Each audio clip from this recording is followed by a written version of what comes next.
China on Wednesday concluded its unprecedented live-fire drills around Taiwan following the fallout over U.S. House Speaker Nancy Pelosi's visit. Announcing that the joint military operations accomplished all tasks, the maneuvers saw a few firsts, like firing missiles over Taiwan that landed on its eastern seaboard, holding drills at 6 different locations around the island, with 2 of them close to Taiwan's territorial waters, flying its indigenously developed 5th-generation J-20 stealth fighter in live-fire exercises for the first time. Elements like joint blockade, assault on ground and sea targets, airspace control, joint anti-submarine drill, and integrated logistics and support clearly indicate China has managed to iron out even the minor tactical obstacles that might crop up in a military intervention. Thus, an actual military takeover of the island will be merely an extension of the exercises it just concluded. But in terms of its military equipment, after the J-20, it is the H-6K bomber that is vital to China's air campaign. Videos and photos show the H-6K leading the Shenyang J-16, Chinese version of the Su-30, with a role as a literal cruise missile carrier.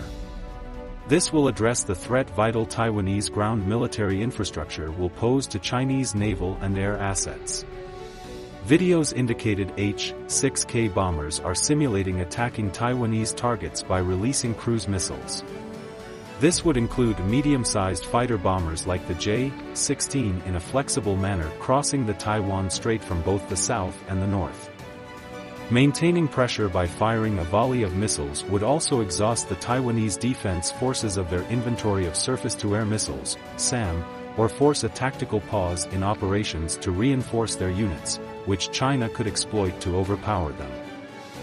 Chinese official media reports claim the purpose is to develop joint ground strike and long-range airstrike capabilities between the Air Force and Navy with the support of early warning aircraft like the KJ-500 and KJ-2000. Videos also showed the H-6K and the J-16, with the former leading such formation in filming the Taiwan coastline and mountain ranges in central Taiwan. The H-6K bomber can carry 4 to 6 CJ-20 cruise missiles or KD-63 cruise missiles of an equal number. Each bomber can be assumed to have practiced multi-missile launch and bombing runs on various targets in different directions in a limited time frame. The CJ-20 is a land attack cruise missile, LACM, with a minimum range estimated to be around 2,400 kilometers depending upon the type of warhead, whether conventional or nuclear. Designed to be launched from the H-6K, it can reach all targets in the first island chain, where the U.S. holds military bases.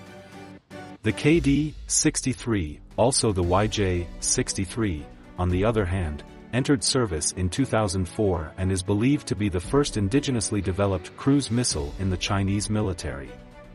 Also designed to be fired from the H-6K and the H-6H, it has a smaller range of 200 kilometers and can strike land and maritime targets. H-6K, used both by the People's Liberation Army Air Force, PLAAF, and the People's Liberation Army Navy, PLAN, is the locally manufactured variant of the Soviet-era Tupolev Tu-16 bomber with major upgrades, including Russian-made D-30 turbofan engines. It also has significant surveillance, reconnaissance, data linking, maritime patrol, and limited early warning capability to enhance situational awareness of China's attacking forces. The H-6K can also launch nuclear cruise missiles or nuclear bombs since it is officially recognized as a strategic bomber, but its predominant mission would be air-to-ground and air-to-sea attacks with CJ-20 and KD-63 cruise missiles. The J-16, much like the U.S. Air Force's F-15E, is a credible dual-purpose fighter bomber with a significant air-to-ground capability, apart from air-to-air roles. If videos show the H-6K leading formations of the J-16 means the J-16 will take out tactical targets like anti-aircraft batteries and shore encampments while the latter bombs the bigger strategic targets like air bases and command and control centers.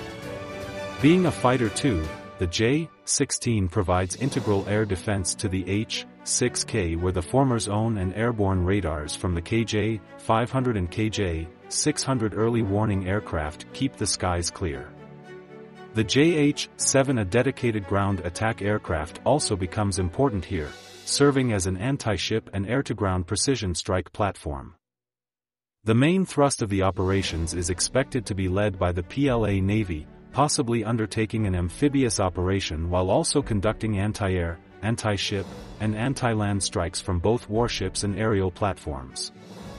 AZHM.H has analyzed the political, strategic and military intent behind China's military exercises and how an actual military takeover of Taiwan might work out.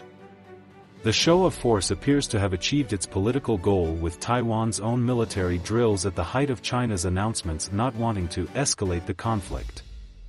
There was no political rhetoric from the pro-US and pro-independence People's Democratic Party, DPP, which China's own statement said was aimed at deterrence.